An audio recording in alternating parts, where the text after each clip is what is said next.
Bonjour à tous, je suis Barek et bienvenue sur la tribune de Coruscant pour cette nouvelle vidéo d'Holo News, votre émission d'actualité hebdomadaire sur Star Wars.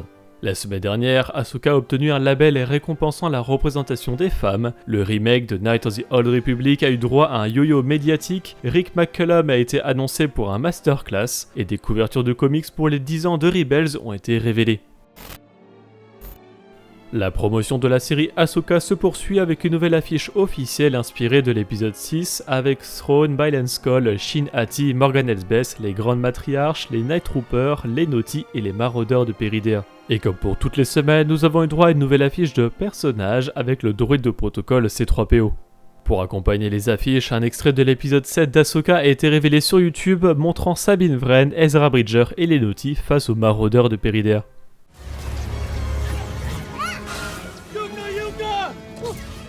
Le comité des fans de la CCA, la Critic Choice Association, a décerné à la série Ahsoka le SOFI, l'acronyme pour Seal of Female Empowerment in Entertainment. Ce label récompense les nouveaux films et séries télévisées qui mettent en lumière l'expérience et le point de vue des femmes à travers des histoires authentiques racontées par des femmes. Pour être éligible au SOFI, les projets doivent présenter un arc de personnages féminins proéminent, donner aux personnages féminins un temps d'écran au moins égal à celui des personnages masculins, avoir des leaders féminins en coulisses et passer les éléments mis en évidence dans le test de Bechdel. Le 8e et dernier épisode d'Ahsoka sort mercredi sur Disney+. On poursuit les prix avec l'édition 2023 des Venice TV Awards qui a désigné comme vainqueur de la catégorie meilleure animation l'épisode Je suis ta mère des studios Hardman du volume 2 de Visions. Cameron Monaghan et Tina Ivlev, les acteurs incarnant respectivement Cal Kestis et Merrin dans les jeux vidéo Jedi Fallen Order et Jedi Survivor, ont révélé lors d'un panel sur la série de jeux Jedi qu'un troisième opus est bien en développement actuellement. Rappelons tout de même que ce Jedi 3 ne sera plus dirigé par Stig Asmussen, le directeur et scénariste des deux premiers jeux qui a quitté le studio de développement Respawn et l'éditeur EA cette année. En septembre 2021 a été dévoilé sur la chaîne YouTube de PlayStation un trailer pour un remake de Knights of the Old Republic, un jeu vidéo de rôle de 2003.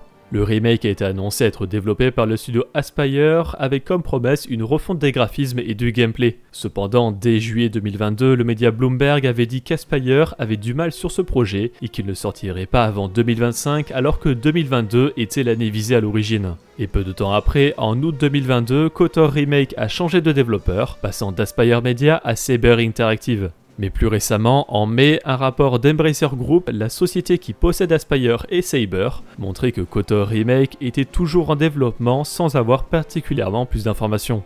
Enfin, depuis la nuit de jeudi à vendredi, toute la promotion du jeu vidéo a disparu des réseaux de PlayStation, avec tous les articles parlant de KOTOR Remake et même le trailer sur YouTube.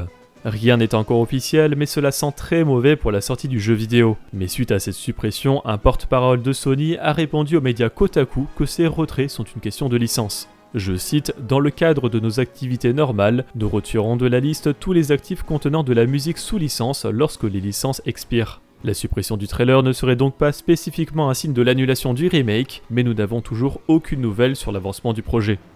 La mise à jour apportant Ahsoka Tano au jeu vidéo Fortnite est enfin arrivée. En plus de la tenue pour le personnage, vous pouvez obtenir un écran de chargement, une icône de bannière, une pioche, un aérosol, une émoticône, un accessoire de dos, un revêtement et une emote. Le leader des vestiges de l'Empire qui ont pris le contrôle de Mandalore, le Moff Gideon dans son armure de Dark Trooper, rejoint le jeu mobile Les Héros de la Galaxie. Le personnage sera bientôt disponible dans un événement temporaire. Le 14 octobre, au Waterloo Historical Film Festival à Waterloo en Belgique, seront présents Rick McCallum et René Manzor, respectivement les producteurs et réalisateurs de la série Les Aventures du jeune Indiana Jones, où le personnage d'Indiana Jones a notamment fait partie de l'armée belge. Cette série, sortie entre 1992 et 1993, a été imaginée par George Lucas, et Rick McCallum est ensuite devenu producteur sur toute la prélogie, ainsi que les éditions spéciales de la trilogie originale. Côté extrait, retrouvez-en pour les comics Darth Vader 2020 numéro 39, Bounty Hunters numéro 39 et Shadows of Starlight numéro 1. Tous les liens sont dans la description.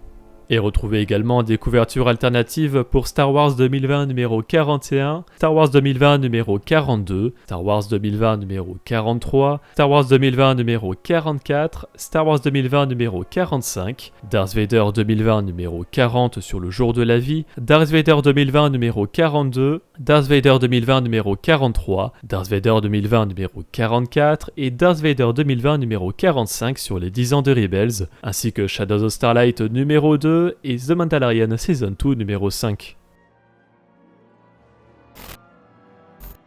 La semaine dernière est sorti sur Disney+, l'épisode 7 d'Ahsoka dont vous pouvez retrouver sur la chaîne principale la critique de Tribune et Max Rebo et l'analyse des références, ainsi que sur la chaîne secondaire la rediffusion de notre live Twitch. En français est sortie la réédition du roman Ahsoka avec une nouvelle couverture chez PKJ, et en anglais sont sortis les comics Dr. Aphra 2020 numéro 36, The Mandalorian Season 2 numéro 4 et Hyperspace Stories numéro 9. La dernière fois, nous avions demandé si un film sur Jabba le Hutt réalisé par Guillermo del Toro vous intéressait. 39% le sont, 32% ne sont pas sûrs, tandis que 30% ne sont pas du tout intéressés. Cette semaine, nous vous demandons si vous pensez encore que le remake de Cotter sortira un jour. Vous pouvez répondre dans l'onglet Communauté de la chaîne principale. Merci d'avoir regardé cette vidéo, j'espère qu'elle vous a plu. Si c'est le cas, n'hésitez pas à laisser un like, à la partager, à vous abonner en activant les notifications si vous ne voulez pas rater les vidéos de la Tribune de Coruscant. Pour être au courant de l'actualité Star Wars au quotidien, suivez-nous sur Facebook, Instagram et X, et tous les dimanches, nous débriefons de l'actualité sur Twitch lors de notre émission Là-bas dans les étoiles. A bientôt, et que la force soit avec vous.